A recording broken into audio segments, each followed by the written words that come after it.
হঠাৎ করে দেখি আমার বোন মুখ গোমড়া করে বসে আছে। কি হয়েছে তোর? জিজ্ঞেস করাতে বোন আমায় বলে, তুই দিদিকে মোবাইলের কভার বানিয়ে দিলি। কই, আমাকে তো দিলি না। ও আচ্ছা, এই ব্যাপার। এই কারণের জন্য তুই মুখ গোমড়া করে বসে আছিস। আচ্ছা বাবা, বেশ, তো তোকেও বানিয়ে দেব।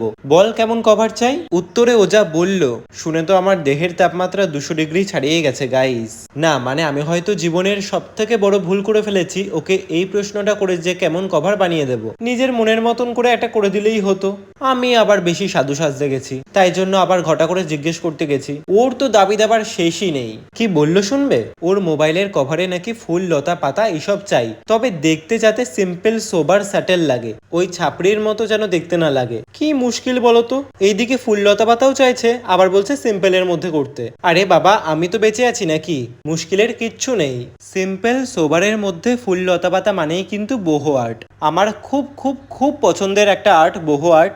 খুব অল্প সময়ের মধ্যে আর খুব সহজেই কিন্তু তোমরা এই আর্টটা করতে পারবে, আর বিশ্বাস করো ভীষণ ক্লাসি লাগে দেখতে। আচ্ছা, এবারে তোমরাই কমেন্ট করে বলো তো কভারটা কি বেশি জ্যাবরা লাগছে? বোনের পছন্দ হবে তো? না হলে তো আবার আরেক কুরুক্ষেত্র বাঁধাবে। দিদির কভারটা তো তুই সুন্দর করে করে দিয়েছিস, আর আমার বেলায় এইরকম? আমারই হয়েছে যত জ্বালা। যাই হোক, তোমরা অবশ্যই জানিও কিন্তু। Bye, follow for more.